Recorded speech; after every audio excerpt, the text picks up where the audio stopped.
But the idea of having a shared purpose and to enjoy special kind of memories together, I think that's really important. So, yeah, I mean, I definitely miss that change room environment that we've had in the rugby team. But I think we're starting to create that in our own business where we work with people that we love. We're all friends. And if you develop a culture that puts people at the heart of it, making people happy at the heart of it, Sure.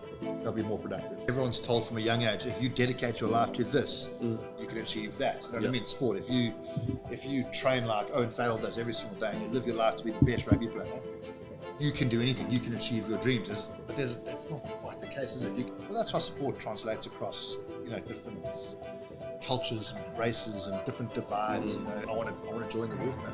I've been through a bit of a roller coaster of emotions and also of opinions as well. I tried a lot of beers between the ages of let's call it 18 and 32 when we started brewing. I think we spent like $5,000 on this bus, painted it ourselves, knocked out the windows, put 15 beer taps. The day before the first game of the season, we had brewed all the beer. We just parked it on the corner of the field. And the CEO was like, "What the fuck is going on?"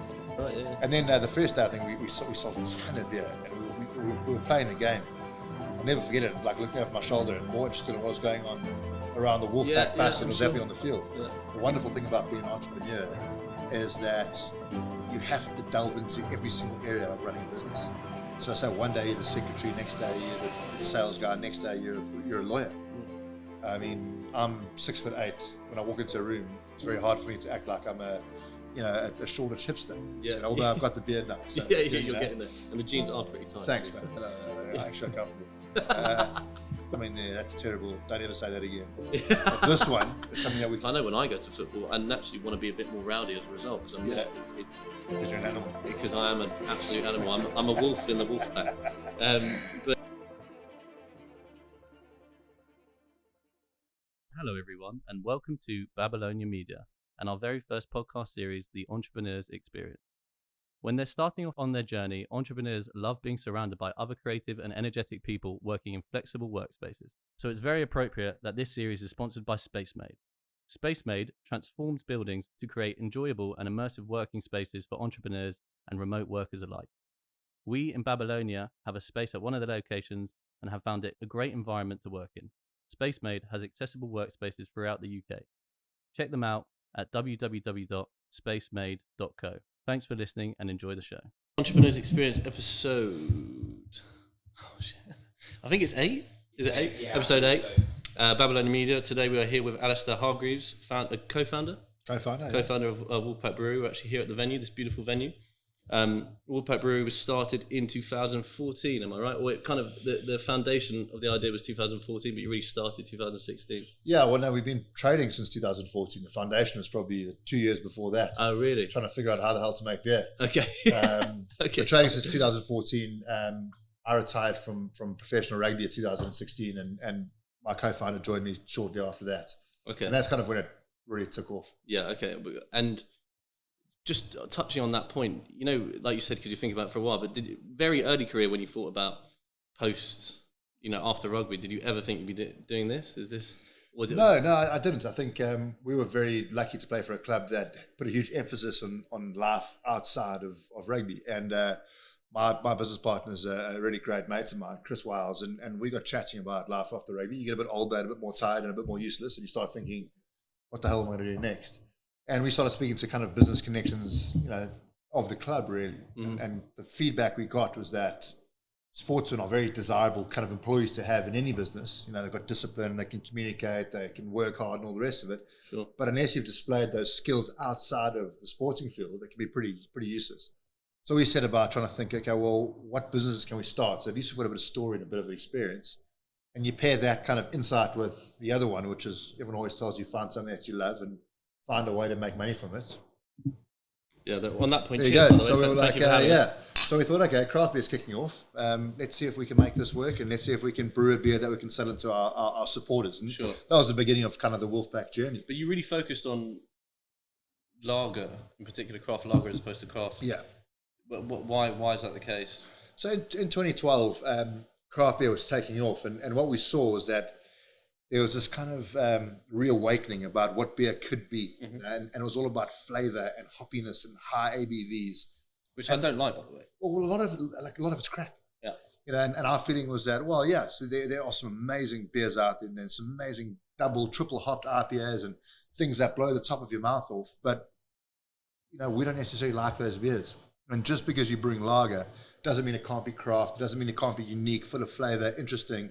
And we kind of always thought there'd be a bit of a reappraisal at some point in the lager category. And for guys to realize that, okay, well, just because I like lager doesn't mean I have to just smash Stella or Foster's. Yeah. So we're like, let's focus on the things that we like drinking, try to do it differently, try to do it well, and try to create a story about just how our special lager can be.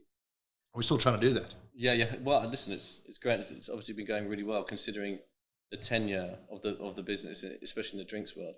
I just wanted to track back a bit. I don't think we clarified enough really who you are, if that's all right. So what I would say, would you mind explaining your sports career and maybe a little bit of that journey alongside when it stopped and where you are now? I mean, look, it was, pretty briefly. So I played professional sport from school. So from the age of 18, played for a team called the Sharks in Durban, South Africa. Played a few times for the Springboks. Yeah.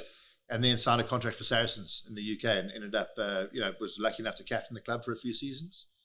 And I guess off the back of off the time at the club, joined an advertising agency, spent a few years there working on other breweries kind of beer, and I thought, fuck this, do it myself. I've got something going. I've got a passion for the industry, and let's see if we can make a full go of what we've got in Wolfpack. Did you? So I guess you called Wolfpack for elements of your past experiences within the sporting world, right? There was a bit of an ethic there that fit with the idea of the Wolfpack brand, I guess. In a Saracens rugby context, Wolfpack was a mentality when you played the game, right? It was hunting in packs and tackling and being physical and all those kind of things, being fierce and all that kind of stuff.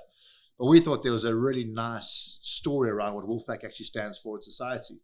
And the ethos of it is the fact that the strength of the wolf is in the pack, right? Like, we're better together. And that's the one thing that is now, with everything that's happened with COVID and lockdowns, I think more relevant than ever. It's like, we all think we're pretty powerful by ourselves, but actually life's so much better when you share it with your pack. Yeah, agreed. So Wolfpack's about engagement with people. We always say it's for social animals. And we come from that background. Sport and especially rugby is about being part of a team and being part of something greater than yourself. So this is kind of our way to take that feeling of camaraderie that we had in our rugby team and share it with people who engage with our beer.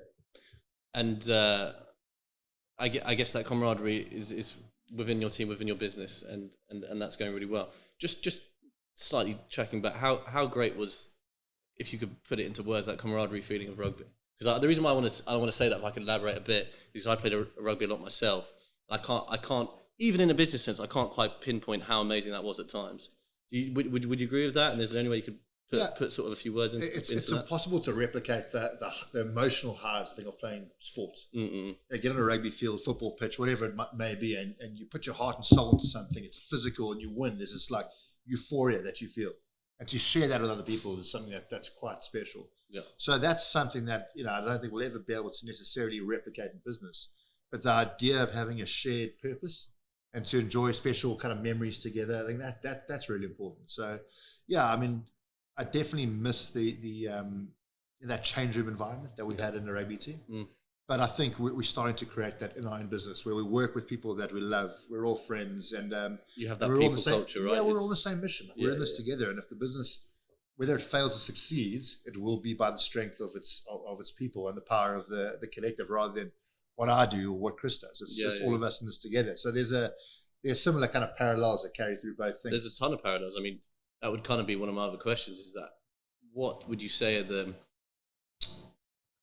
ethics or I know when I was doing a bit of research on you, I know you used the word intangible qualities.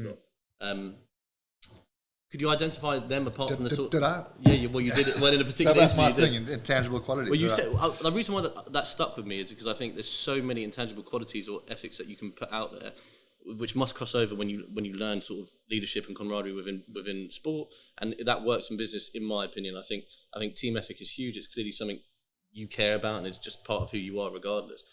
Would there be anything beyond that, or could we even sort of expand on those points in the business world? Yeah, I think there are definitely some really strong lessons that do transfer, and I think we always focus on the cliches, the ones I mentioned earlier: discipline, communication, teamwork, and all those kind of things. I think what's really interesting to look at, and what I've learned and had to learn pretty quickly when I joined an advertising agency, is to actually look at the differences between how a sporting team or organization is run compared to business, right? Because in a sporting team, your definition of success is pretty universal across the board. Yeah. It's like you all want the same thing. You all want this together. You all want to play for your country. You want to play 100 games for England or South Africa in my case. You want to win championships. And if you do that and you're winning games, the box is ticked. Right. Whereas you join a business and the real working world, or some people might care more about their family, their free time, their professional development, their personal development. So you've got to understand that people are very, very different and much more diverse than I think they are in a sporting team where you have a real common goal. The common goal is quite obvious, whereas it's much different in a business space. There could be different individual goals, plus that doesn't necessarily contribute to the bigger picture. Or? Yeah, like your metrics of success are very clearly defined in sport. On a Saturday afternoon, you either win or you lose. So I think that's the one part of it that I kind of came into the first business that I ran and thought, okay, well, I'm going to do things like I did in the rugby team. This is how we do things, and it's like we all have to buy into this. And I eventually realized, actually, hang on, what he wants and what she wants are very different things. Yeah. And I had to learn and also I think in sporting cultures across codes, it's the dominant personalities that are kind of heard the most or listened to the most. Often the most forceful people. Where I've also found that the best listeners are probably the most influential in a working environment. So those were interesting lessons to learn. But I think that the thing that I learned, not necessarily from rugby, but from the club that I played at, is that if you develop a culture that puts people at the heart of it, making people happy at the heart of it, they'll be more productive. We felt that in sport. We were looked after so well. Our families were looked after. Our children were looked after. Our club had a creche. So I had all these, 6'8" rugby players in the morning. These guys pull up with their, holding their daughters' hands with pigtails in their hair and drop them at the creche. And then at lunchtime, the kids would all play in the family room and stuff. And, there was just such a special thing. We cared more about the club than we did about the game of rugby. Because we were so well looked after, because we felt we were a part of a family that cared about us, we put more effort in. And I definitely put a lot more effort into my career in England playing for Saracens than I ever did playing in South Africa, even though I played for South Africa, which is probably not a great remark on me, but it's a great remark on the culture at Saracens. Well, I think that makes sense. I talk a lot when I speak to entrepreneurs and just generally what we're trying to do here. The outside variables towards the business are so important. The day-to-day attributes that contribute to your satisfaction or gratification will make you better in sport, will make you better in an entrepreneurial sense. Hence why, for me, certain elements of doing exercise every day or reading and all these sort of things really contribute to my bigger picture. I wanted to just touch a bit more on the Saracens point with regards to this structure that you had or the support system you had. There's definitely now more than ever a knowledge of how dangerous it can be for people when they leave sport. If they leave sport early because they don't make it. You were obviously very lucky there, right? That was quite unique at Saracens at the time. Do you see it happening more? And maybe this is a bit too broad a question, but what do you worry for people leaving sport or maybe kids not making it? But do you see that a lot more and worrying? Do you think there's ways we can tackle it a bit more? Yeah, I think it's incredibly concerning. You do see it more and more because everyone's told from a young age, if you dedicate your life to this, you can achieve that. You know what I mean? Sport. If you train like Owen Farrell does every single day and you live your life to be the best rugby player, you can do anything. You can achieve your dreams. But that's not quite the case, is it? You can train as hard as you want. You can be incredibly unlucky. You can get injuries. You might not get selected. You just might not be that good. You might not be that good. In simple terms. And I do believe that luck has a lot to do with it. You've got to put yourself in the position to be lucky, and then you need a coach who likes you, and you need to play a really good game at a trial when the selectors are looking at you, or the contract's about to be signed. And I think we're not good at encouraging well-rounded people. Sports clubs like, okay, I want you to be the best rugby player, and I don't care what else you do, as long as you play well on a Saturday afternoon. That's all I care about. So they're not concerned about the human attributes of the person, but for the great good of that human being. I'd like to think that conversation is changing, but I think traditionally, no. Again, the metrics of success for a rugby club are, how good are you at rugby? And we don't care what else you do. But that does often lead to people being very unhappy post-sport, post-career. And I've obviously seen a lot of that. So, yeah, I think we've got to bring a greater awareness to the fact that there is life after sport. And everyone kind of knows that getting into it. Like no sportsman gets into the game, sportsman or woman gets into their particular line of work and thinks, I'm going to play until I'm 60. And then it doesn't happen. But while you're in it, people need to be saying, are you studying? Are you connecting? Have you got interest away from the game? It's starting to, I think it's starting to land. And mainly because there's such a psychological anticlimax isn't the right word, but it's a dramatic drop in stimulation. It's bound to affect people emotionally, isn't it? Well, like the advice that I mentioned earlier that we got, you've got great skills, but if you haven't exhibited those away from your chosen sport, how are they good to me? You can be a brilliant tennis player. You can be a world champion. But if you come to Wolfpack and ask me for a job, well, it's like, what do you know about our industry? What are you going to add to our team? What are your expertise besides a great, topspin second serve? That doesn't help me. Okay. And I think that's a very interesting point, because people are told, the only thing that matters in your life is you need to be the best sportsman you can be. Don't worry about everything else. Train, eat, sleep, breathe, this thing that you're doing right now. But there has to be a kind of moment or a mentality that allows people to zoom out and go, well, this is my life over the next 50 years rather than just the next 15. And that sometimes gets lost in conversation or translation. Yeah, I'm sure. Just out of interest, I was actually thinking, when you played at younger age groups, do you think there was definitely people who didn't get a chance to be pro simply because the luck or timing wasn't there, and they could have easily been as good as you or dare I say better? Yeah, absolutely. No, look, I mean, I don't think anybody can stand out there and say, I am a professional sportsman because I worked harder than anybody else. Yeah. That just doesn't exist. Of course, you give yourself more chance to be the greatest in the world if you train harder. And indeed, there's no coincidence that the greatest sportsmen or women in the world are the ones that are the most dedicated. Yeah. But you don't see the other thousands of people that might have been as dedicated, that might not have been as talented, or hadn't got the right coaching, or might have lived in a specific geography that didn't have access to the right tools, training facilities, and all those different bits and pieces. So there are a lot of different data points that determine whether you actually make a success out of yourself in sports. Yeah, there's say 100 variables that contribute, and if you don't get 80 or 90 of them, it's not going to go right. So I hope this isn't too political, but did you see that a lot when you back home in South Africa? That the lack of opportunity was simply based on maybe a regional situation or whatever it may be. Even though there was so much talent out there. Yeah, I think what I learned from South Africa is you can't solve, in terms of development, you can't solve that from top to bottom. You don't go to your international team and say, okay, the South African rugby team needs to be made up of people from this background. We need to go right to the beginning and say, let's make sure that people of all backgrounds in our country have access to the right facilities, coaching, opportunities. If that happens, then, the people that are the best end up at the top.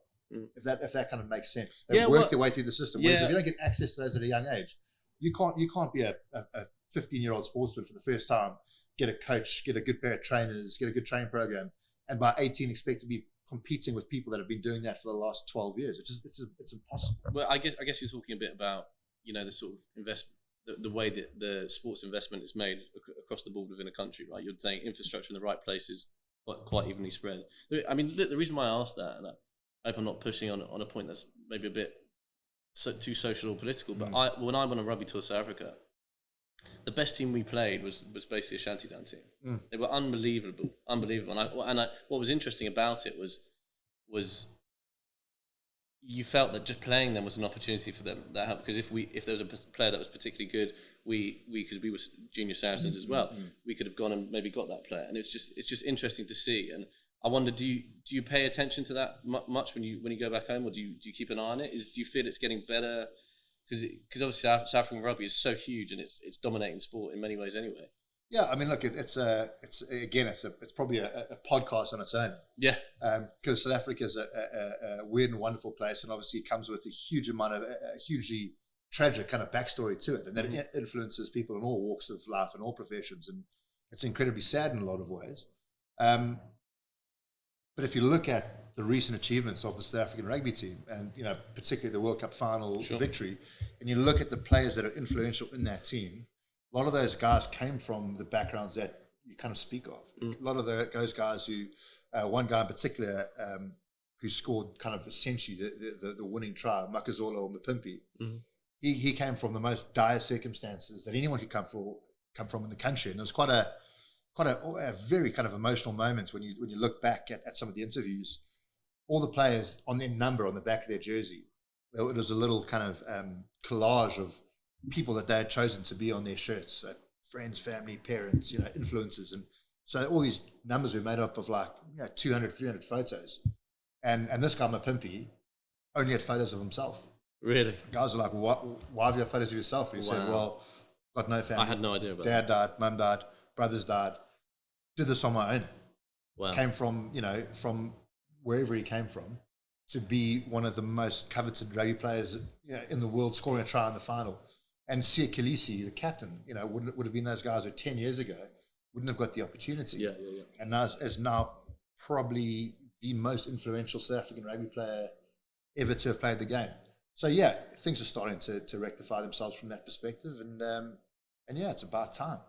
Yeah, it certainly is. And I had no idea about that story. That's quite. It's it's sad and it's scary, but it's also very, very. You can't not deeply admire that person when you hear that. Well, that's why sport translates across different cultures and races and different divides, socio-economic circumstances. The sport's incredibly powerful, and it's been incredibly powerful in South Africa for that exact reason. Yeah.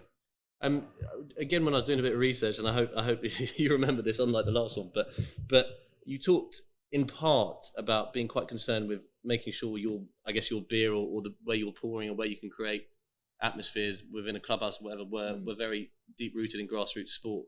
Is that, I guess we're labouring the point a bit because I know we talked about it in some areas that because it all connects to sport, but is that a real concern no matter what you do going forward with the business? Yeah, look, I think you've got to try to find points of authenticity, right? People always talk about that. It's a bit of a cliche. Yeah. Every brand wants a purpose and they want to be authentic and different, and a lot of those decisions are made in a boardroom. Yeah. So you go work for the biggest brewer in the world, AB InBev, and they'll have a team of 30 strategists that'll go, okay, what's our points of authenticity? Well, nothing. You've paid $10 million for someone to develop a brand, and you've kind of fabricated a purpose. For us, we go back to, well, why do we start this? What is our inspiration, and how do we be true to that? So things like supporting grassroots sports are very important to us. We support all our kind of community pubs. We sponsor pubs as well, but clubs. So we support cricket, women's hockey teams, men's hockey teams, rugby. Sponsorship, basically. Sponsorship, access to. So guys will say, well, we need kit. Cool. So we'll say, cool. We'll buy kit for you. Put the name on the jersey. Yeah. A couple of cases of beer a month, and just tell the Wolfpack story, and just to be and we don't have a high lofty purpose. We are a company that makes beer at the end of the day, and our purpose is to bring people together to have fun, because we feel like social connections are incredibly important in this day and age of Facebook, Netflix, sit on your couch and live in a world without even leaving your front room, kind of thing. So that's our purpose. Is just get around the table. It's completely integral for just kids growing up as well, I think. Massively, yeah. Does it surprise you how well you've done? Well, I don't know. Like it's what is doing well, right? Well, just in the sense you are. I know you're poured in about 300 clubs, pubs, bars, clubhouses across the UK. In the I guess in business terms, it's quite a short time you've done that in. And I don't mean that in a rude way. I always am interested when people do well. Is it quite surprising? Is it quite overwhelming? Are you quite surprised where you are? Is this at all where you expect it to be at this stage? I mean, look, no, not necessarily where we expect it to be. I don't think we ever put a target on where we want it to be. And if we did, we might have surprised ourselves in the fact that, we might have exceeded that. But the way Chris and I have been brought up as sportsmen is to always expect more. Yeah. So it's probably it's a blessing and a curse, in a lot of regards. When we get to a place, we sometimes don't take the necessary time to step back and appreciate it, because we go, what's next? Like, how do we make this bigger and better? So we're only at the start of our journey. I would say, are we successful? I'd say no, not yet. Like, we've got a bigger picture that we'd like to achieve. And what is that? What's the bigger proposition for the next year, and then the big 5-year plan? I mean, to dig into the business, it's doing more, but trying to keep the heart of what we're doing alive. And I think from the beer side of the business, the brewing side of the business, we would just like to essentially grow our stable of Wolfpack beers and get them into the right places so people can interact with it, and people can understand what we're all about. Again, this view of bringing lager and craft lager back into the mainstream is a big play for us. There are a lot of people doing it. It's doing it differently, and on that side, there's a lot of motivation behind proving that we can create a world-class brand that is actually relevant to people and that relates to people, and they look at our what we're doing in our business and go, yeah, that's something I'd like to be a part of. I want to join the Wolfpack. That's one arm, and then we've got kind of two bars and a third opening soon. And that part of the business is about driving community engagement around our beer as well. So come have a real experience, rather than buying a can of beer from Tesco. Like get involved, get around people, have some conversation. Sure. And that's the heart of it. So it's togetherness at the core of what we do. Did you always plan on having venues, or was that a secondary situation because you were pouring quite well? Yeah, no, secondary completely. Like so we developed all our own recipes. We own our brands, obviously. And then very early on, we decided to contract out the brewing of our beer. So we don't actually own a physical brewery. Sure. We just own the means of kind of production, if you like. But we realized very quickly that we still wanted a place to be able to tell a story. I think bricks and mortar is a very important part of any brand. Yeah. So we needed a home. We needed a place to come and do things like this, to sit with people, to talk to people, to give people an experience behind just what a beer is. Because ultimately, I think the experience is something that sells a product rather than just the intrinsic of the actual product itself. Yeah, that tangible experience is definitely the case. Has it surprised you how tough hospitality is? Well, I mean, the place we're sitting in now was a mechanic's garage for 50 years. Yeah. And we were like, oh no, just buy a garage and we'll do a bit of this and that, put a bar in. You bought it blind without any planning? Yeah, we just bought it and we were like, we'll just transfer the light. They're like, you don't need an A4 license to run a bar. We're like, what is it at the moment? So you potentially could be sitting on an empty plot right now if things didn't go that way. Yeah, but the space was dire. There were like, in this upstairs section, there were car parts up here that had been like hoarded, that had been out of production. The cars have been out of production for like 30 years. And we were like, oh no, just get rid of the stuff and we'll pour some beers and it'll be a bit of fun. Yeah. And I'll tell you what, we were right. It was a hell of a lot of fun, but it wasn't easy. So we surrounded ourselves with very good people, and I think we've always been really good at knowing what we're good at and also having enough self-awareness to know what we're really bad at. Yeah. A lot of things that we're really bad at. And kind of just through trial and error and I guess a bit of blood, sweat and tears. Sure.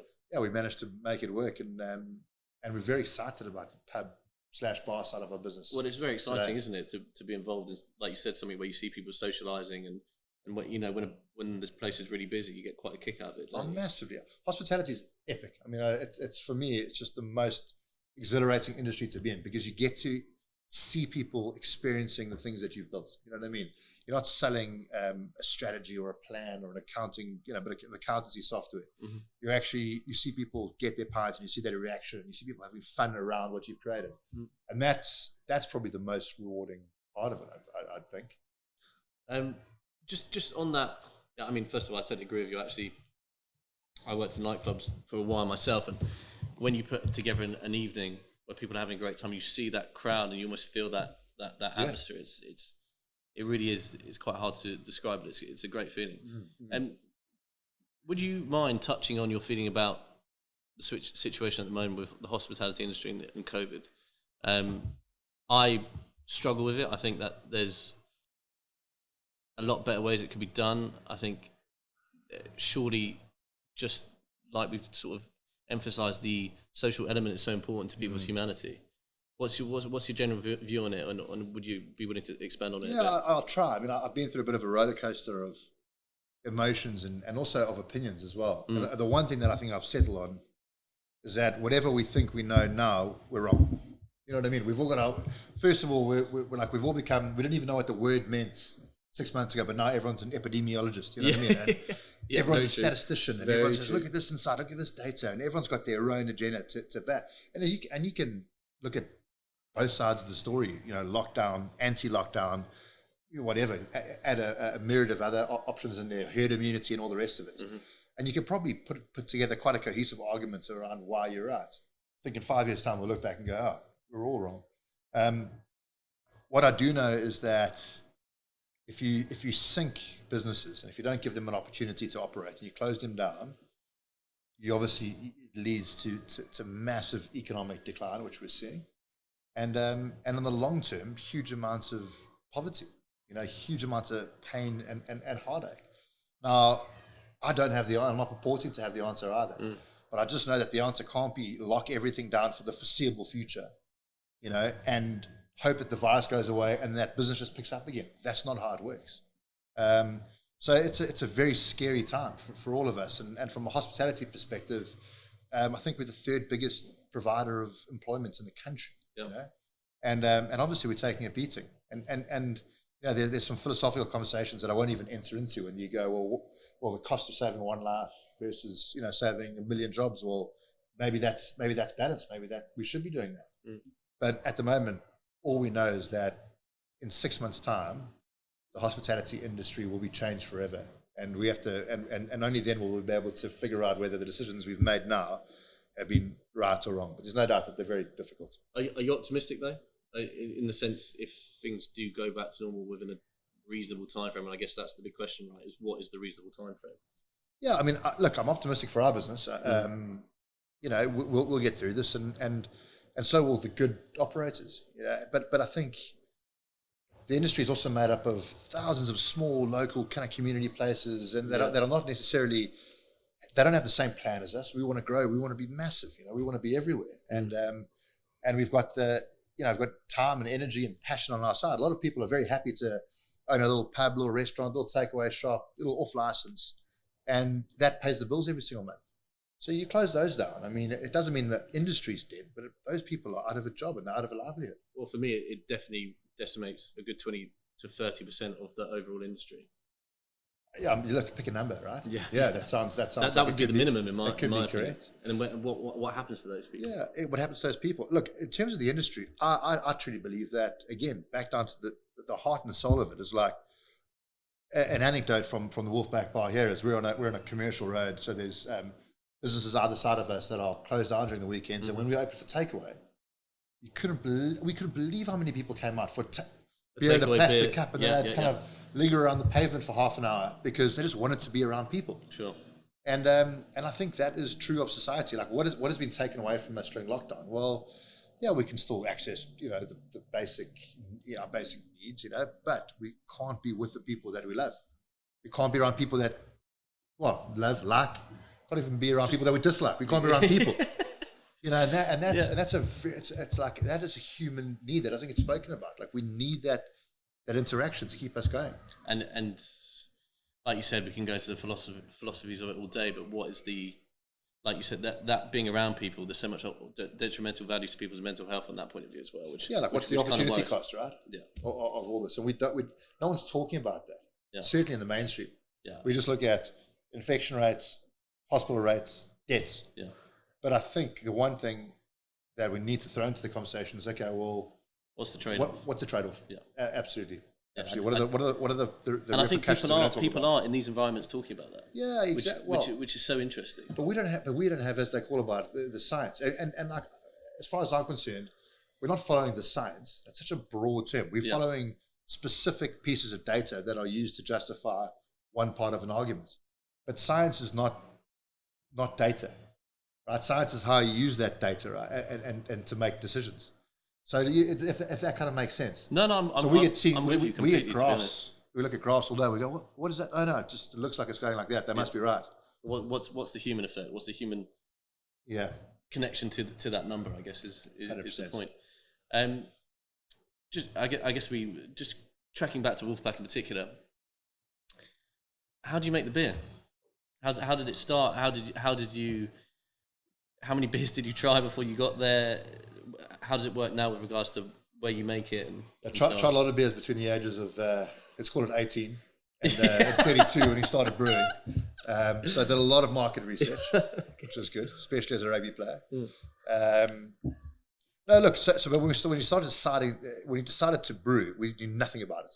Absolutely nothing about it. So we literally bought a home brewing kit and started just understanding the process, read a few books, went and toured a few breweries. The craft brewing community is very kind of close-knit and very friendly. We just pick up the phone and say, hey, we're thinking about doing this. Do you mind if we come and have a little poke our heads around your facility. You guys are great. So I started brewing at home, came up with a recipe that we liked, went to Saracens and said, okay, this is what we're going to do. We are going to brew this beer. We're buying a railway arch like everyone is doing. We're importing a kit from like a brewing kit from Belgium, blah, blah, blah. And they said, hey, guys, great, keen to support you, but there's actually a commercial agreement in place. You can't sell beer at the stadium. Yeah. Because our bars Yes, I remember hearing about this. This is why you got the bus, right? So we were like, okay. Yeah. So we went and bought a double-decker bus. We found a scrapyard and, we went to the ends of the earth to find this bloody thing. But I mean, I think we spent like $5,000 on this bus, painted it ourselves, knocked out the windows, put 15 beer taps. And the day before the first game of the season, we had brewed all the beer. We just parked it on the corner of the field. And the CEO was like, what the fuck is going on? And he said, well, he said you couldn't pour through the bars. Well, that's not, and you're like, well, this isn't the land on the stadium, right? Yeah. And then the first day, I think we sold a ton of beer, and we were playing the game. I'll never forget it, like looking over my shoulder and more interested in what was going on around the Wolfpack bus that was happening on the field. Yeah. And afterwards, we went back and we had kind of like a backpack of cash at the time. And we were like, geez, okay, we need to brew beer for next week. And we're like, no, this is not sustainable. Can't do this ourselves. And then started looking at the model of the business. And I think most small breweries fail because either they don't have the right quality control, the right expertise to be a brewery, or if they do have that and they do become successful, they can't achieve scale, and they have to constantly reinvest in their equipment and their facilities and their staff. So we said if we can find the right partners to brew consistent beer to our specification, obviously pay more for the cost of production, but not have to own our own brewery as such, it allows us to be agile. Fixed overheads very low, small number of staff, and with that system in place, we can scale dramatically or rapidly without having to reinvest. So the model of our business was like, took inspiration, and again, it's the cliches of like, oh well, Airbnb, the biggest hotel chain in the world, doesn't own any hotels. Uber, the biggest taxi cat, doesn't own any taxis. We're like, well, maybe we could be that of brewing. So we sold £1 million last year. We don't actually own a brewery. And we employ £1 million worth of beer. 1 million pints. Pints, sorry, okay. Yeah, so that's a ton of beer, and we only employ like in a head office facility outside of our bars. We employ 3 people. Okay. So for things like, and of course, I'd love to say, oh no, we saw the global pandemic happening. That's why we built our business like we did. Of course, that's not the case. But you always know that there's going to be kind of desperate times and uncertain times in a business career. And the shape of our business and the model of our business has allowed us to cope with things like these lockdowns. So the taste of the beer on the double-decker bus when you first poured it to now is quite different? I'd like to think it's pretty bang on because we're not doing it ourselves. My kind of the point is, if we had decided to do it ourselves and we just said, no, we're actually it's probably got better, if I'm honest. Yeah. But if we had decided, no, we can do this all ourselves, we can handle it, we wouldn't have got the consistency right. We would have had to compromise on quality. We wouldn't have the time to do it. So now every single batch of beer gets kind of clinically tested, or whatever it is. And if we don't like the beer we get, or there's a problem or doesn't taste right, we get the batch number, we go back and say, hang on, guys, let's see the spec sheets. And if it's not up to specification, and luckily that hasn't happened yet, we'd have the ability to just turf that batch. Whereas a kind of small batch facilities is much more difficult to do. Yeah, no, I'm sure. It makes so much sense that how efficient you are, the fact that you have so little staff, but you can get out so much beer and have that output. It's really quite impressive, to be honest. Well, no, thanks for saying that. But the whole idea is that the most important thing is what's in your glass, right? Like, for sure, we people love a story. We've got our story. People want to be part of a brand that I've spoken about. Well, we've got that brand. The product needs to be epic. It needs to be brilliant, and it needs to be brilliant every single time. Well, we think we've got that. So whether we did it ourselves, and me and Chris were in the mash tun, or we brew that with another really good. So I just want to clarify to listeners and viewers, when you say Chris, that's Alistair's business. Yeah, that's right. Just in case people didn't. I think I said it earlier. I think you did, but I just always give Wiles a shot. Exactly. We leave him out of the interviews. Not very, he's not media trained. No, he's not. He's good. He's like face for radio. If this is a radio interview, okay. I've been told that as well. No, he's a good bloke, but he's not a looker. So, he's going to be really happy with you when he hears that. Yeah, it's fine. We won't tell him this happened. We won't tell him. What YouTube channel it's on. Sorry. Anyway, exactly. Carry on. No, but look, the point is quality in your glass. Yeah. And I think that's what we've been able to achieve at scale. Yeah. Without breaking the bank. Is business for you is it about the end goal or the process? Both. Yeah, look, I mean, I think I'd be lying if I said we didn't want to make money. Yeah. For sure, of course we do. And, with that money, it allows us to do bigger and better things in the business as well. It allows us to grow our business, to build more pubs, to make more beer, to market ourselves in different ways. And that's incredibly rewarding as well. But the journey is the thing that gets us out of bed, not the end goal, right? Mm-hmm. So day to day, and like we've been doing during the pandemic, it's like there's never a dull moment. You're always having to react to a new announcement or something different, or have to really like put heads together and try to be innovative. How do we make this work? How do we find ways to still be relevant, although they've closed the industry down? And those kind of challenges have been quite fun. But yeah, it's about enjoying the space we're in now, but also building to a point where, at some point in the future, we would like to make some good money out of it as well. So my sort of point on top of that would be, is it a legacy sort of longevity business for you, or would you like to sell, or would you not like to delve into that? No, I don't mind delving into it. Look, we from the outset, our mentality is to set up a sustainable business. So would I like to work for Wolfpack for the rest of my business career? Yeah, absolutely. If it made sense and I could live the life I wanted to live through Wolfpack and still be running the business and at the heart of the brand in a heartbeat. But that being said, if someone comes along in 5 years' time and makes us an offer that we think is brilliant and the timing's right, we'd look at it, But we haven't set ourselves up to exit, because I think that's also, and I think it's becomes like pretty prevalent in brewing. People see the likes of Camden and Beavertown and go, I'm just going to get to a certain start a brand, yeah. lose shitloads of money for 5 years, and then Heineken's going to buy us for 100 million. It's not going to happen. You need to be a good business, a profitable business, a sustainable business to attract attention from anyone either way. So even if we were looking to exit, in the short term, we probably wouldn't be doing things differently.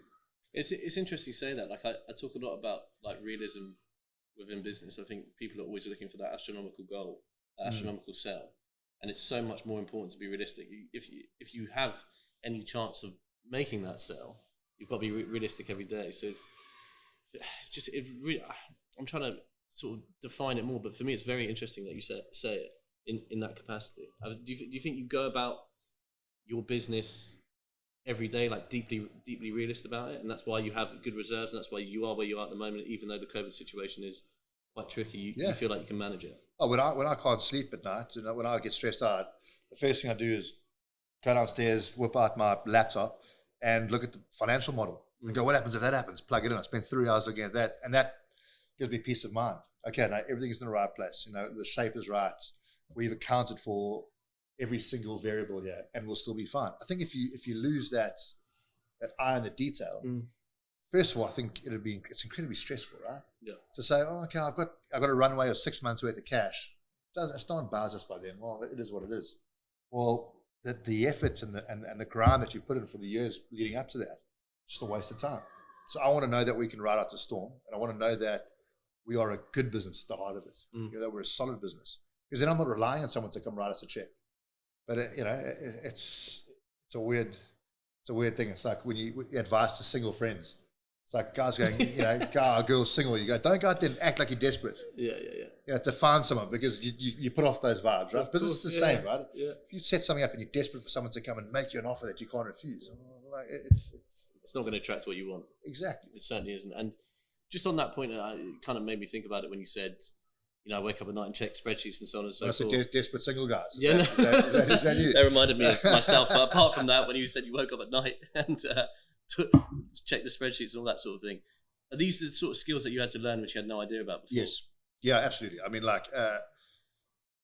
I'm a creative person at the heart of it. So my skill set is in marketing, kind of branding. Yeah. Running a business from top to bottom is something that I was out of my depth at. And I've had to learn pretty much like fire and brimstone stuff, and for sure now I'm in a place where I'm very comfortable with all that, but definitely didn't come into it with an accounting degree, but it's so important, right? It's under those fundamentals, or those core 4 or 5 different things, which is spreadsheets, deep organization, meticulous nature of understanding business plans. For me, unfortunately, it's a labour that you have to accept you've got to do. Yeah, there are a couple of bedrocks, right, that you can't get away from. Numbers is one of those. I think brands are one of those. Every business is a brand as well. How you market that brand is massively important. How you set up the corporate governance of your business and the compliance across different things that you need. That's incredibly important. And the wonderful thing about being an entrepreneur is that you have to delve into every single area of running a business. So one day you're the secretary, next day you're the sales guy, next day you're a lawyer. I had a call with about a kind of an investment query, and I had a call with a Zoom call with 5 solicitors the other day. I was sitting there going, this is bizarre. I don't know what any one of these 5 people are talking about, but I'm nodding my head going, okay, that sounds Put good. the Zoom on mute, just be like, then afterwards I had to go back and say, okay, what does this mean? Look at my little appendix of words that they use and figure it out. So next time I was more prepared and I could actually take part in the conversation. So yeah, you learn pretty rapidly. Alistair, let's talk about marketing. I think you did some quite interesting marketing ploys. Could you pinpoint a few of them that you think made a big difference in the growth of your business? Yeah, well, in general, I mean, it started off as a bit of a marketing play, from the start, which was like, yeah, well, here's a beer that we've made. We think it's nice, but we need people to know about it, right? So we started with the Wolfpack bus, and then we started driving the bus around, and that was obviously something that was pretty disruptive and pretty different. So that was a really, it was a really good starting point. From there, we obviously needed a way to then get people to taste our beer. We couldn't always say, "Oh, come to a rugby match and come taste it on our bus," and we couldn't afford to do a canning run because this is like 8 years ago. A minimum canning run, I think, was like 500,000 cans or something you had to pay for to put your beer into packaged whatever cans, bottles, whatever it is. So we bought a Defender, put beer coolers in the back of that with beer taps, and drove it around. And when people said, "Can I do a sampling?" we'd rock up out there with the Defender. Or beer for them. That was what, outside pubs? Anywhere, literally. Yeah, grip the the manager by the scruff of the neck and say, "Come, exactly. Try our beer. You will try our beer." Yeah. And then we've just tried to focus on at every single turn on doing things differently. So like on the back of we did eventually do a canning run. On the back of our cans, we thought, well, one of the mantras as Wolfpack has always been, well, don't be a dickhead. If everyone in your business, lives up to that rule, you're in a pretty good place. So on the back of our cans, we just said, "Not for sale to dickheads." Just because we were like, I remember reading about that. Yeah, we're like, well, we can. It's great. Yeah. So there are lots of little bits and pieces that we've tried, and lots of things we got wrong. But again, I think we've been always passionate about doing things our way. When the lockdown happened now recently, we had obviously tons of beer lying around, rather than dump it down the drain and try to claim back the customs or the duty or whatever it was. We just put it in the Defender and just drove around and said, "Okay, we're just going to give away free beer every day for lockdown." Yeah, I mean, if I could compliment you on it, I think you're incredibly honest. If that's the word that comes to mind when I think of marketing. You're incredibly sort of. There's no fear behind it, if that makes sense. There's no budget behind it. Well, that's okay, I was being too philosophical. I was too nice. But look, we are, and again, like my belief, and I might be wrong, but is that people can relate to brands that are real, and we are who we are, and we're not fabricating a story. Like I say, going back to the idea of we're not sitting in a boardroom going, "Okay, well, let's try and portray ourselves as this." I mean, I'm 6'8". When I walk into a room, it's very hard for me to act like I'm a shortish hipster. Yeah. Although I've got the beard now. So you're getting there. And the jeans are pretty tight. Thanks, man.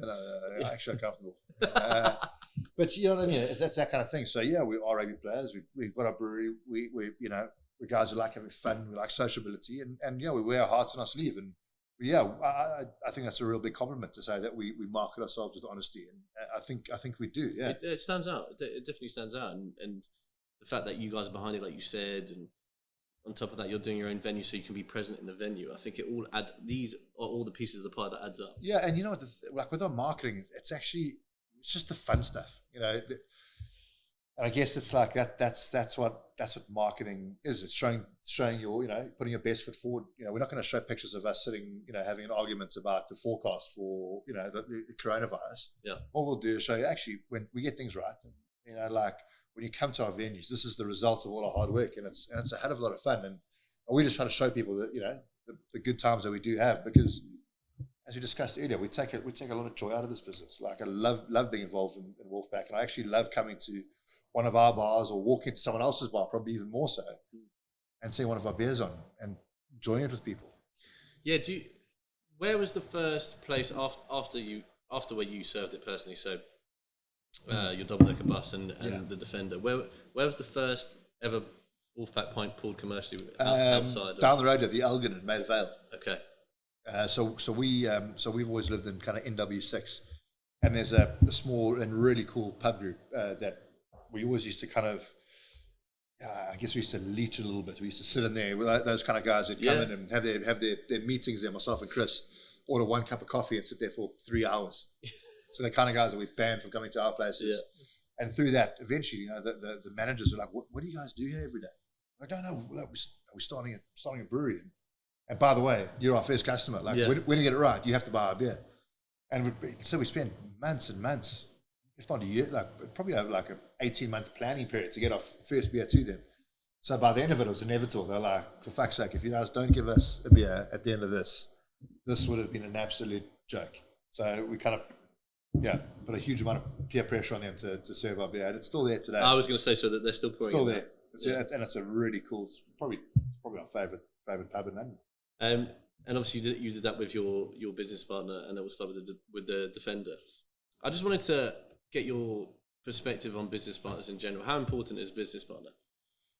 For me, like fundamental. I'm the kind of person that needs to work with someone else. Yeah, me the same. Otherwise, I can go a bit stir crazy. So I think I have 100 ideas, and there's maybe one good one in there. Yeah. But I need someone to listen to me bounce the other 99 around. So that's bad. Oh, there's something there. That's terrible. Don't ever say that again.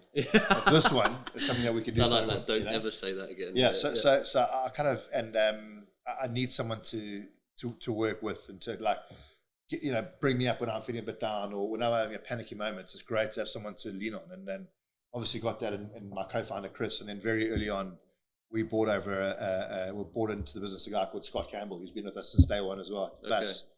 And again, he's the kind of third leg to our business. So between the three of us, we're incredibly tight and all need each other massively. And without those three people, and now we've got a fourth in Peter, without everyone involved pulling their weight, it would be a vastly different business. And certainly, if I was doing it by myself, we wouldn't have had the success we've had until now. Yeah, could you even envisage doing it yourself, or if you were honest, do you think it would have lasted? I just don't think I would have wanted to. I think it's important to have someone that's been down in the trenches with you and that's shared those bad days, those bad experiences. It's had to grind through the tough times, and then on the good days you get those guys that are there with you as well. You can sit down, have a beer together, and go, "Wow, that was rough, that was fun, that was great. So what's next?" You kind of share the journey with someone. And that relationship aspect of it is important. And maybe, thinking out loud, it's back to those days of being a sportsman, right? I'd rather be a rugby player than a tennis player, doing it by yourself. I can agree with you. You go through these experiences together. I think a lot of people, you can see it in people's personality who really is going to thrive in a team environment and who does it individually. But I definitely think nowadays, and also with the businesses that you are that you're doing, without a doubt, it requires a team ethic. I don't see hospitality in particular, alongside what you're doing in the brewery capacity, to be something you can do on your own. It's just there's too many components. There's too many. You know yourself. We're here. How many hours are you open a day? We open at 4:00 every day, and even that's quite a lot. That's quite a big set of hours, and what goes behind that, either side of it, closing up, stock take, all these sort of things. It's that alone, let alone the fact that you have a brewery and everything else. For me, I'm not saying it's impossible, but it makes so much more sense to have a team. It is, but then again, I don't think you get to enjoy the upside of it. Because if you're sitting having a beer at one of your pubs or one of your customers. Well, who's doing the books? Who's training this guy? And who's, what the delivery that was broken? Definitely. So you've just got a bit of manpower. And again, in our business, because of the model that we've set up in, well, we need every single person to be at capacity all the time. Yeah. But look, it translates into like at our venues, we've got the most incredible staff. And that's important because obviously we don't sit down as much as I'd love to. We don't sit in our pubs all day, every day. So, you know, they've got to feel like they're part of it as well because they fly the flag. I mean, they're certainly more important than us in our own venues because that's what people see. The Wolfpack experience is seen, you know, via the staff and the people that they interact with at our places. So, do you find you very much care about the person when you're employing people much more than CV? When you interview someone? Yeah, when you're trying to employ someone, I think that's slightly off. Sorry. When you're looking to employ someone, is it for you, especially nowadays, especially where you're in the business, is it about character above anything else? It's probably the most important thing. I mean, we've employed tons of people that have never worked behind a bar before. But if you can pass the character test, it depends what kind of role you're applying for, right? Sure. But considering the team ethic we've talked about and generally what you're trying to do in a cultural sense. I wouldn't employ an accountant who's a wonderful bloke, but he doesn't know how to count. You know what I mean? Yeah, of course, but like in terms of, you know, if you start at like just a member of the bar staff, well, if you've got the personality, you kind of live the mantra, then we'd turn you into a rock star and try to paint a picture for you that shows you how you can progress through our business. So our thing with employing staff is, would you bring that guy over to your house to meet your family and have a beer with him? And if they say no, well, so it's a non-starter. If it's yes, then it's like, well, then surely, you know, we can find a way. Sure. Yeah. Yeah, that's an interesting phrase you put out there. Is there any brands you admire? No, I'm joking. Yeah, of course. No. By the way, some people say no to that when I ask that sort of question. There's brands from, and I mean that in your industry and without that you look as a point of reference, I guess. Yeah, look, I think it's probably wouldn't surprise you. I mean, for us, Camden Brewery was amazing. You know, I think that they really set the standard into what, you know, craft beer could become. How you could start small and grow to a massive size. And we've met Jasper from Camden, and he's still massively involved to this day. So yeah, they were one of the guys that we were like, okay, well, can we fill their shoes as they become bigger and kind of move their business into a more commercial model? Can we fill the space that they've vacated? So definitely from a modelling perspective, you know, I think, and the growth perspective, those guys have been, they've been very influential. You know, in brewing, there's so many interesting stories about how our brands have really latched onto this idea of we're going up against the commercial players. You know, we are going to show everyone what they've been missing. And you know, Beavertown's one that's doing incredibly well now as well. And I think, again, through sheer force of, well, yes, quality of their beer, but also the personality of their brand. Yeah, they've done really, really well. So, yeah, we admire those guys massively. Any brands or maybe even entrepreneurs outside of the industry? I don't know. I mean, to be honest with you, nothing like jumps out at me. Yeah, okay. I think we read a lot and we immerse ourselves in business and in branding, and we try to pick up little bits that we like of every business. So we'll pull little pieces that we see and we'll share, and we'll think about how that could translate into Wolfpack, if it could translate into Wolfpack, and always willing to borrow with pride from other businesses that are doing things really well. Yeah, absolutely. Just on the point of entrepreneurs or the stuff you've been reading, have you got a favourite book, business or otherwise? I mean, like, again, the one that everyone talks about is Shoe Dog, Phil Knight, which is obviously really, really good. I don't like business books. Like, I think I like to speak to people. You know, like when I get the opportunity, I never say no to a meeting. I mean, I think that's why we're here today. I absolutely. Never say no to a conversation, because you never know what you could learn. Yeah, it's the best form of education in my opinion. Yeah, so I think that the business learning that we've done has been through asking people and also just being vulnerable, being able to say, guys, I'm out of my depth here. How do I do this? Can you please help me? I don't know how to brew beer, but we want to start a brewery. Now, we've always kept that, I think, hopefully, that self-awareness going throughout our business. Like I said, we know what we're good at, and we know what we're not good at. And we are very, very eager to learn, because we are very, very far from the finished article, and we're very aware of that. Are you planning on doing quite a few more venues? Is that really one of the priorities now? You would like to, yeah, absolutely. Obviously, with what's going on, it's tricky, but it is tricky, and we're not going to go and fly out and try and buy every single thing that gets boarded up. But if we can keep the integrity of the Wolfpack experience at the heart of it, and we can grow our stable from 2 to 3 to 5 venues, then absolutely we'll look to do it, because we think that prior to lockdown, and I hope it's not callous to say, but I think a lot of people have been like, well, open up a pub and I'll serve average beer, average service, average food. People will come because it's a pub. Oh, it's a good location, maybe. A good location. I'm not going to put that much effort into it. Now, we are at the coalface every single day, and we want to change. We want to change that kind of narrative. So, like, back into the spirit of the pub as it was, 20 years ago, the heart of the community. Yeah. And why? Because people know your name, because you feel comfortable there, because everyone is invited. It's inclusive. It's accessible. All those things that are great about the Great British Pub, and we'd like to be a leader in that field moving forward.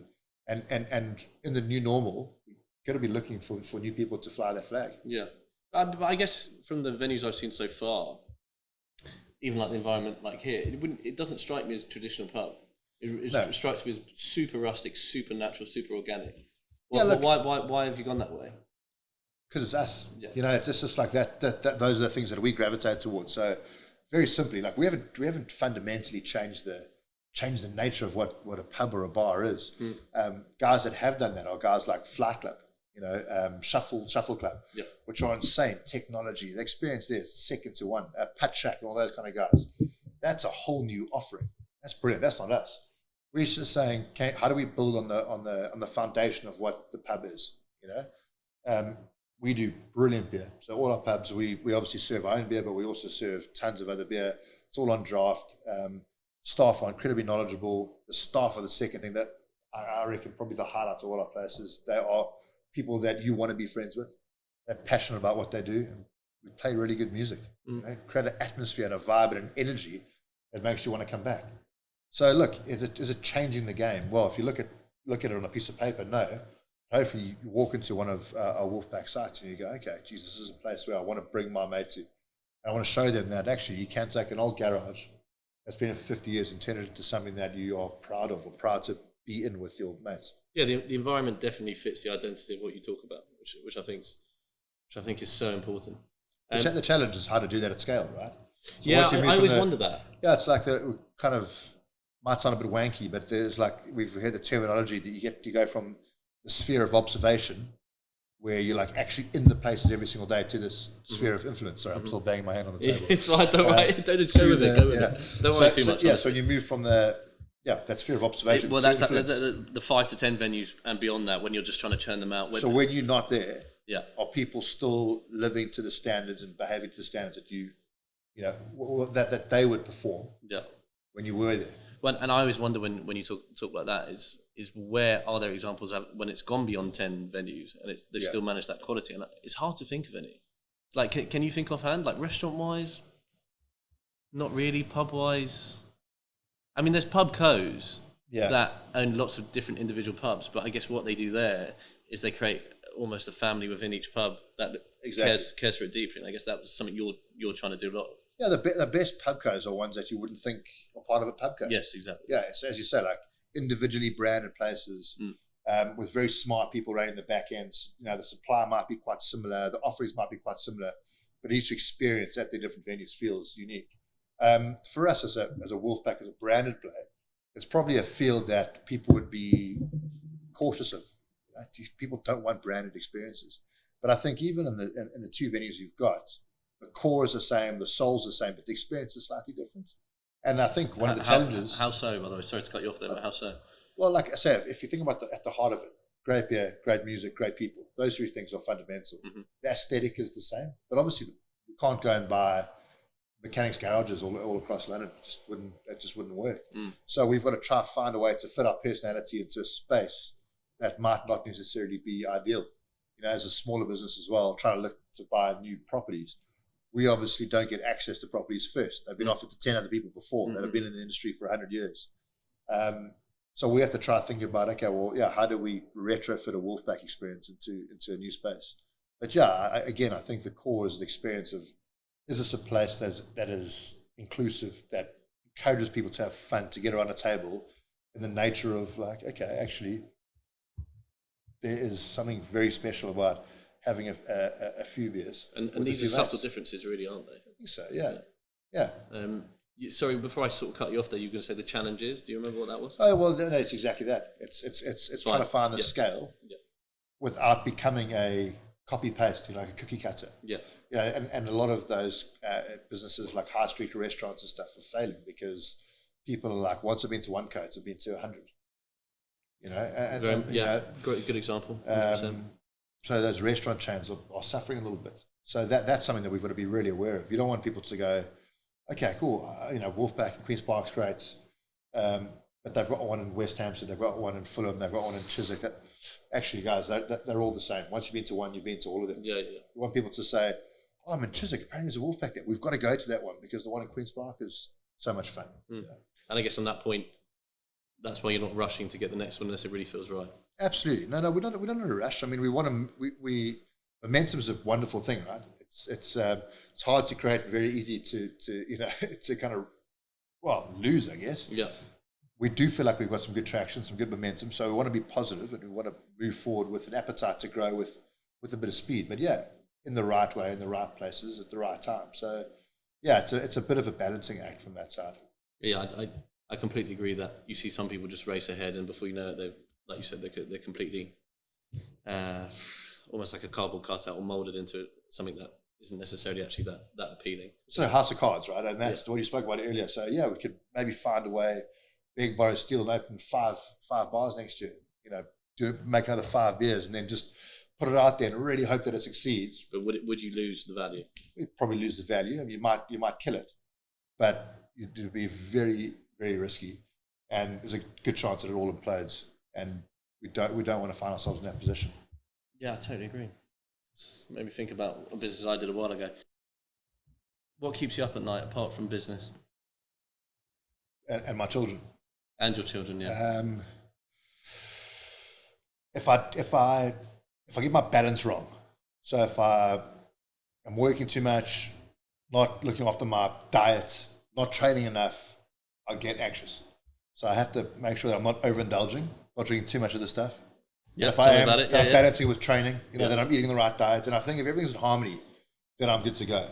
But if I feel like, and it's the same the other way around actually, if I take myself too seriously, I also get a bit stressed. If I'm just business, just focusing on trying to improve my 100-kilometer cycle time and stuff, I get a bit miserable as well. You do 100k cycles? Yeah, 100 mile. I'm trying to do 100 miler once a year. Really? Okay. I mean, I'm not an athlete anymore, luckily, but I don't know. Well, obviously you're incredibly capable. Just on that point, actually, just be quite interested.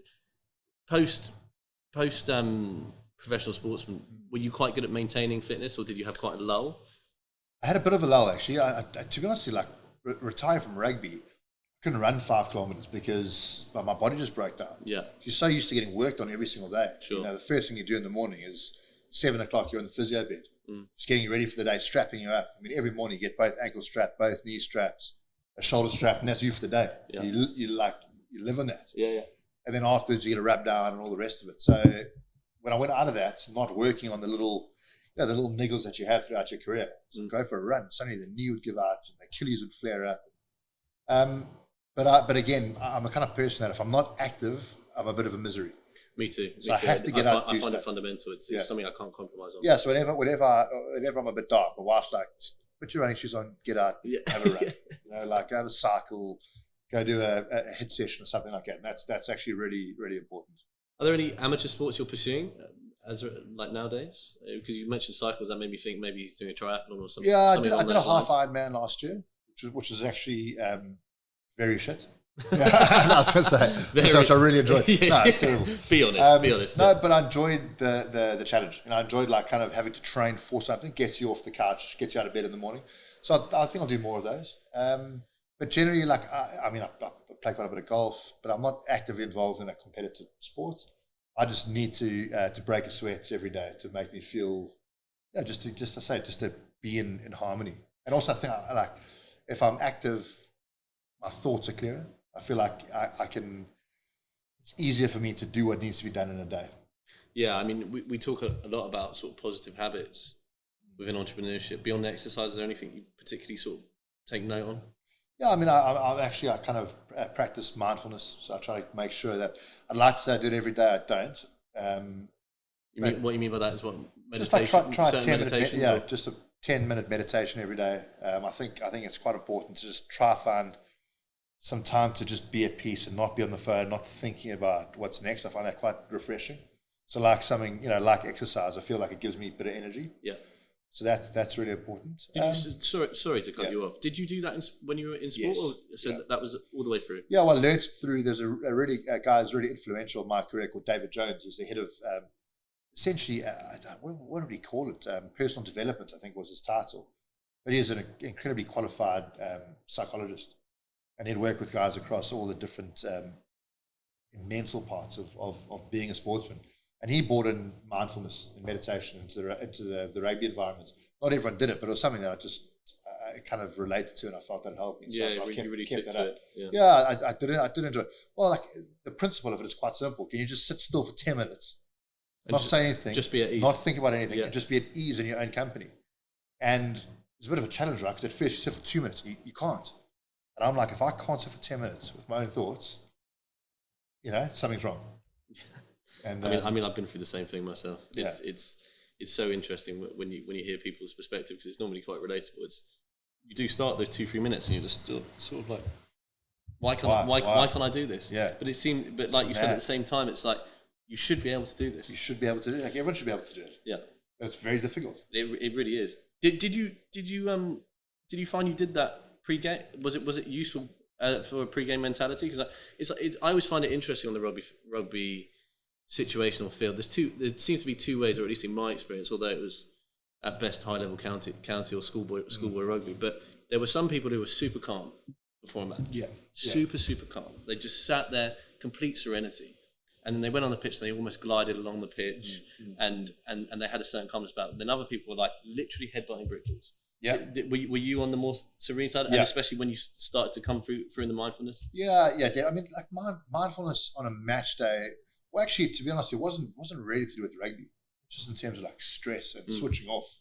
But it connects, right? I think it does connect. Yeah, it does connect. And my match day behavior was much more in the spirit of mindfulness than it was on like aggression and psyching myself up. If I psych myself up too much, I found that very stressful, and I found it hard to make good decisions on the field as well. So if all you're thinking about is like running around trying to smash everything that moves, it's very hard to make a really smart decision about the next line-out call, or in a leadership role, how you have a conversation with the referee and how you want to influence him to make the next decision be one that's in your favour. So I definitely clearest judgment as possible. Clearest judgment as possible. Yeah. Like everything, I think I used to approach it in quite a business-like manner.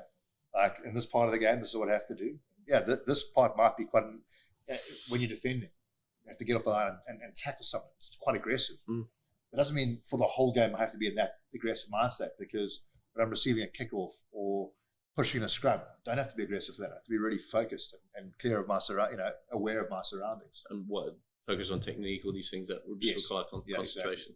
Exactly. Who is the best player you played with? Yeah, I get asked that a lot. I think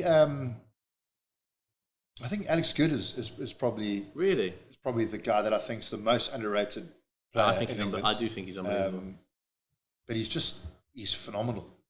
He can do everything, and I'm surprised that he hasn't played 50 games for England, if not more, because I just think he's capable. Was it him or Mike Brown at the time? Was that the? Yeah, I think Eddie just preferred Mike Brown. That's fine. It's a coach's prerogative, and Mike Brown was a very good player for England as well. But I think that Goody is just consistent, and not only consistent in the way that he does the basics well. He's reliable, but he'd like just a game breaker. Put him at 10, he's just as good as 15. He can take a high ball, he can tackle, he can defend. He's got a turn of pace that you wouldn't think, like watching how he moves and stuff. But just an all-round superstar on the field. So yeah, I'd probably go for him. You definitely pin him as the best player you played with. And best player you played against? In my younger days in South Africa, I played against my competition. The South African setup were two guys called Victor Matfield and Bucky's Buerta. Yeah. And they were a tough combination, because Bucky's was just a brute. He was just an enormous, dangerous beast.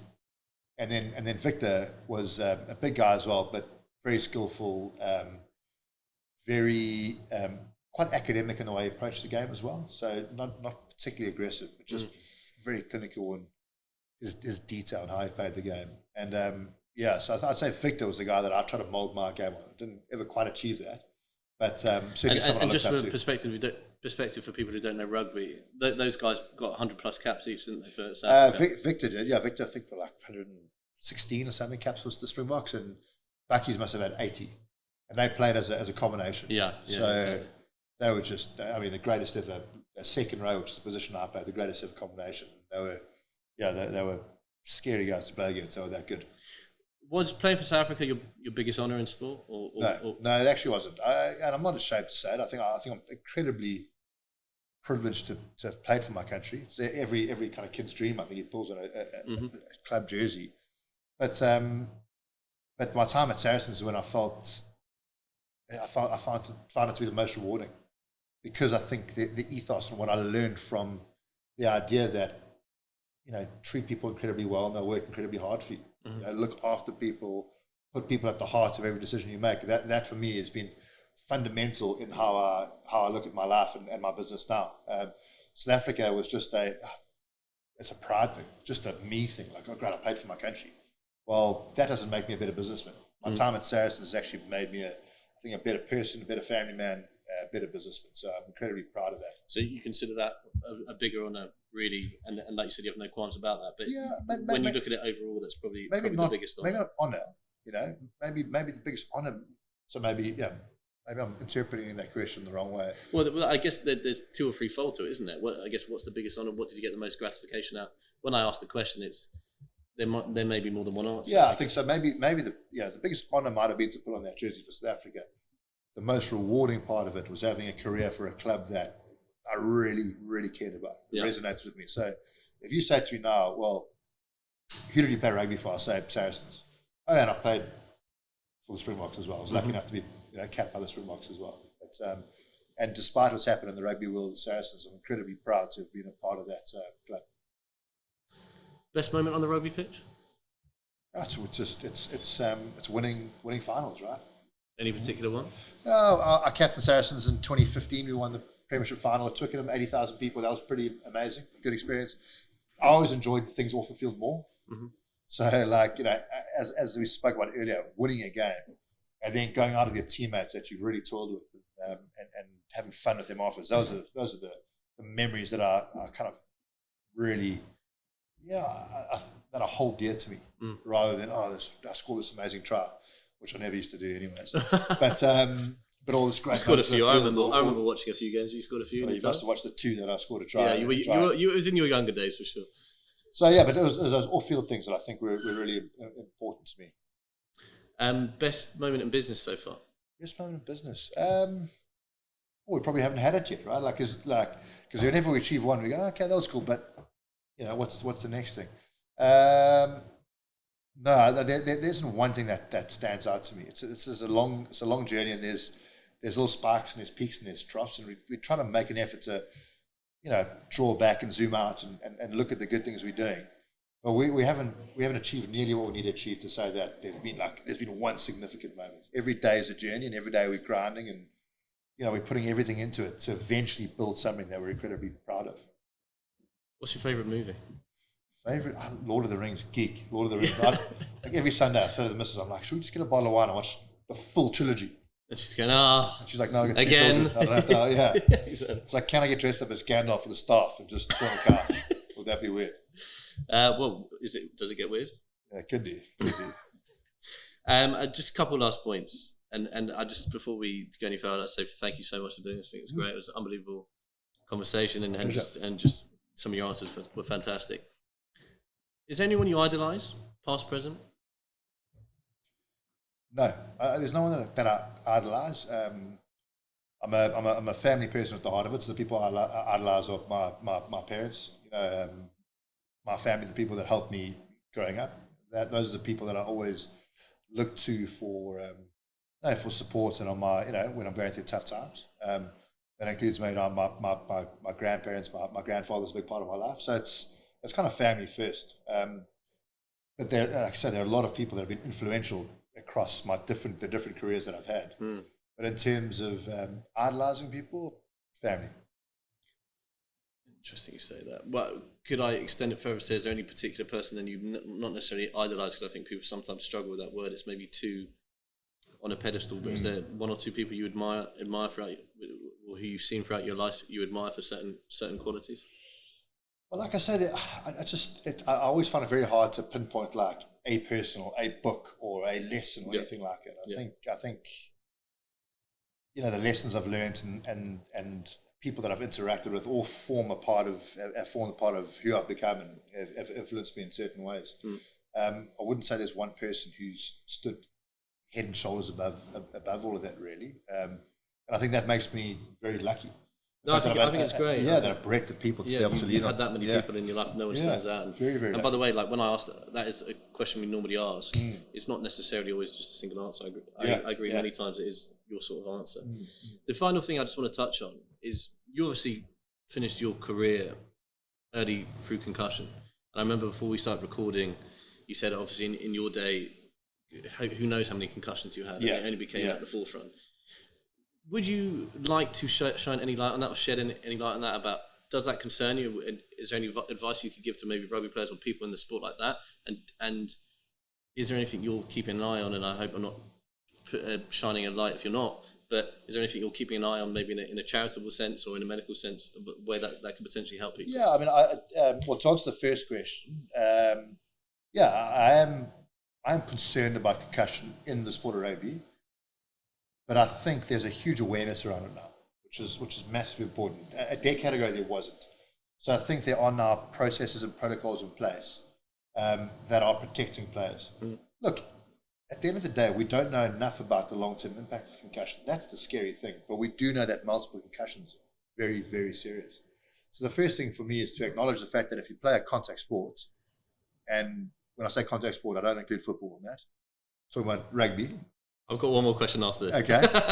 Just so you know. That if you want to play rugby, it's a choice you make, and you have to accept the risk that concussion is a part of that. So is breaking your leg, twisting an ankle. It's the most important thing for me. If I think about would I let my children play rugby, the answer is yes, if I know that they will get looked after in the case of a concussion. And that's starting to happen.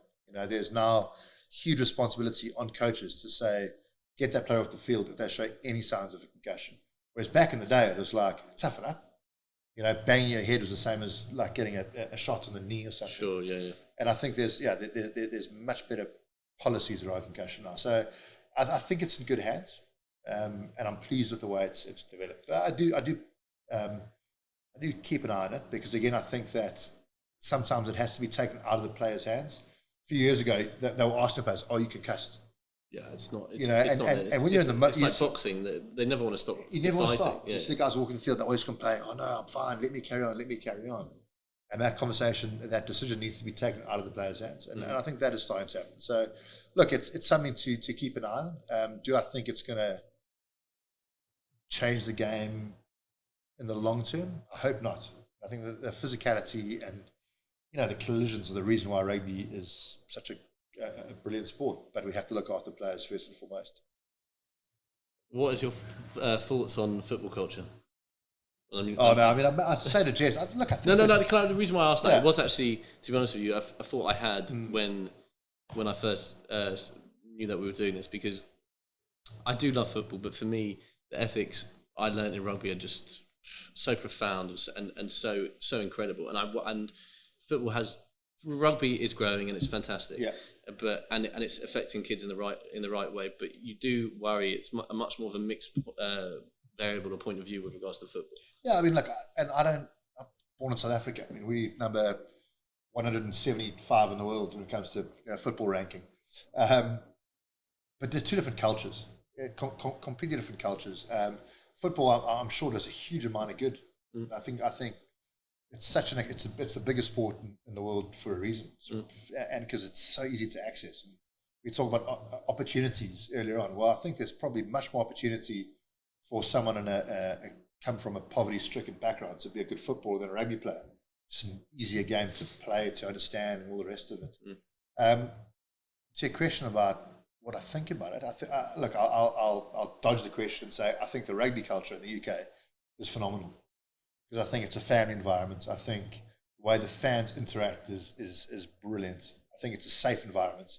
And again, I think it's fun. Like, I think if you go watch a rugby match with someone who's not that into rugby, you could sit in between a Saracen supporter and a Leicester supporter and have a great day and have a bit of banter and have a few beers, and afterwards, have a high five or an elbow tap in this day and age, and have a kind of good evening. Whereas football's obviously it's quite it's volatile. And I guess that would be the point: is where could football learn from a culture like rugby?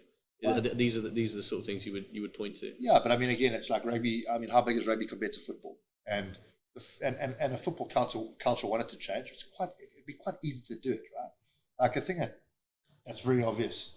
Well, I always wonder with that. Why would it not have changed? Because there's obviously some indented.